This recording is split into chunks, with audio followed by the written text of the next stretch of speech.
একটা খুশির খবর আছে। কি খুশির খবর গো? তুমি এত লাফি লাফি আসছো কেন? এই দেখো 3টে নেমন্তন্ন কার্ড।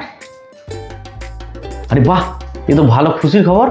কি বল বাবু, কতদিন আমরা নেমন্তন্ন পাই নাই, আর পেলাম তো একবারে 3টে কার্ড। এ কবে কবে আছে তুমি বলো, কার্ডগুলো দাও দেখি। কবে নয়, সমস্যা একটাই হলো। ভালোই তো, নেমন্তন্ন হলো আবার সমস্যা কি? ঠিকই তো, নেমন্তন্ন করেছে, আবার সমস্যাটা কিসের হচ্ছে? খাবো 3 দিন 3 জায়গায় যাবো, খুব মজা হবে। সমস্যা এটাই হলো 3টে নেমন্তন্ন একই দিনে পড়ে গেছে। তাহলে তো বেশ ভালোই সমস্যা হলো, একই দিনে 3টে নেমন্তন্ন। আরে কি কিসের নেমন্তন্ন? বিয়ে বাড়ি 3টেই? একটা বিয়ে বাড়ি আর 2টো জন্মদিন, মানে 3টে নেমন্তন্নই রাতের বেলায় পড়ে যাচ্ছে। বেশ সমস্যাই বটে। মা, তুমি তো বেশ সমস্যার সমাধান করতে পারো, তুমিই বলো। হ্যাঁ, কথাটা কিন্তু বাবু খারাপ বলে নাই। সব সমস্যার সমাধান তোমার কাছে আছে, একমাত্র তুমিই পারবে যে কি করা যায়।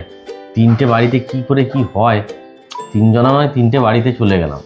এবার ধরো কোন বাড়িটাতে বেশ ভালো খাবার দাবার করেছে, সেই বাড়িটাতে তো আর যেতে পারবো না 3 জনা 3টে বাড়িতে চলে গেলে।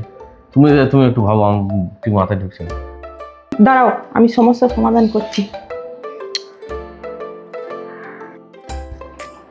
তোর মা এখন চিন্তা ভাবনা করছে, যে কোনো একটা বুদ্ধি ঠিক বের করে দাও। হ্যাঁ, পেয়ে গেছি। আমরা 3 জনাই 3টে জায়গায় চলে যাব। তারপর?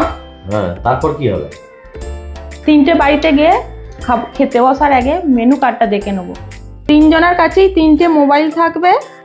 ওই মেনু কার্ডটা ছবি তুলে নিয়ে সবাইকে হোয়াটসঅ্যাপে 3 জনাকেই পাঠিয়ে দেবো। দেখবো যেই বাড়িতে ভালো খাবার হয়েছে সবাই মিলে সেই বাড়িটা চলে যাব, আর 2টো বাড়ি ক্যান্সেল করে দেবো। হ্যাঁ, এই বুদ্ধিটা তো বেশ তুমি দারুণ বলেছো।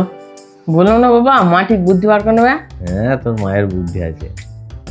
বুঝতে পারলে তো? কথাটা তুমি ঠিকই বলেছো, তার প্ল্যানটা তোমার ঠিকই আছে, কিন্তু ব্যাপার হচ্ছে যে 3টে বাড়িতে যখন যাব তাহলে তো 3টে গিফটও কিনতে হবে, না হলে কি করে হবে? তা 3টে গিফট, একটা বাড়িতে যদি সবাই যায় তাহলে 2টো গিফট তো আমাদের নষ্ট হবে। গিফট কেনার দরকার কি আছে? একটা আমরা গিফট কিনবো আর 2টো পয়সার খাম নেবো। যেই বাড়িতে আমরা যাব সেখানে গিফটটা দেবো, আর পয়সার খামটা পকেটে পুরে নেবে।